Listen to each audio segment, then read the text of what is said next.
All right, good morning, good evening, good afternoon, ladies and gentlemen, citizens of YouTube. This is Pastor Dowd. You know, a lot of people say that inner city youth has a whole bunch of drug problems today. And I mean an extreme amount of drug problems, an extraordinary amount of drug problems. And what they insinuate is that the majority of the inner city youth is on drugs. Well, my wife, you grew up in the city, right? Yes, sir. Yep, I grew up in the city too. There are all different types of drugs in the inner city as well as in the suburbs. That means on a location outside of the city. And both my wife and I had drug problems. Did you not have a drug problem? Yes, sir. A serious drug problem. When I met her, she had a drug problem, didn't you? Yes, sir. And I cleaned her up. And I had a serious drug problem. I cleaned myself up. But I want you to listen to me real close, the type of drug problems that myself and Sister Carol had. Our parents drug us to school. They made sure that we got a good education, got our rear end up out of bed when we didn't want to get up out of bed. They drug us to the woodshed and whooped our rear end when we didn't obey and didn't comply with whatever they said. Is that right? Oh, yes. Many times. Many times? Many times. Huh?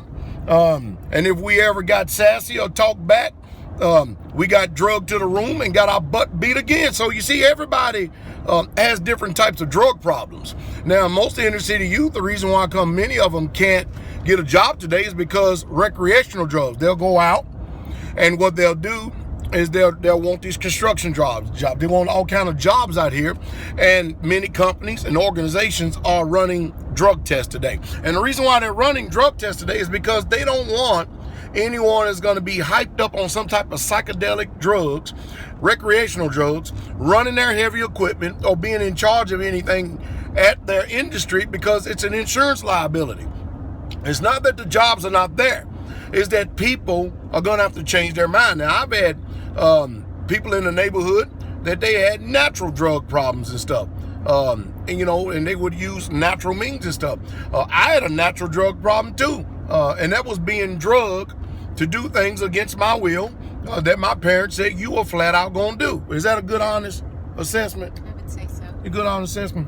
And they just didn't play. You were drugged to church, wasn't you? Yes, sir. Drugged to church every Sunday, wasn't you? And Wednesday. And Wednesday, Thursday. against your will, wasn't you? Sometimes. And see, this is what I'm saying.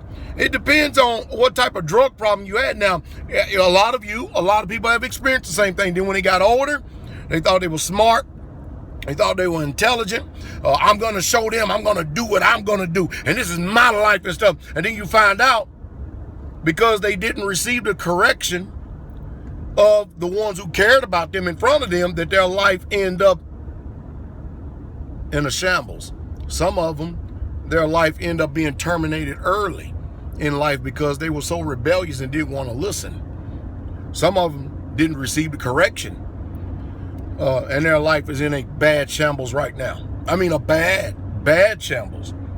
And I think that the type of drug problem that I had, the type of drug problem Sister Carol had, is greatly missing in this society, in this generation today. It's not that a lot of jobs and a lot of things are not there. It's just that you can't find people faithful enough to actually want to meet the conditions, the terms and the conditions to want to go to work. Now, you can make $25 an hour working construction, but are you going to put down the recreational drugs that is against what they call so-called a law? Are you going to put down those drugs that the construction companies actually let you know that if we find any of this in your system, you're not going to work for us? You just simply ain't going to do it. It's a sad situation. It really, truly is. I think discipline, more than anything, is really, truly missing in this generation. Even my children, they brag almost to the point that they're bragging. Now, they don't follow the same religious tenets that they were reared in, but they make no apologies to anyone out there by telling them that their father and their mother raised them right. Is that right? Yes, sir. We just flat out raised them right. That's all there is to it. And of course, hopefully when you get older, you get a little bit wiser. I think the The biggest drug problem we're having today is the lack of drugs that should be given to us, which is a good old-fashioned ass whooping when you need it.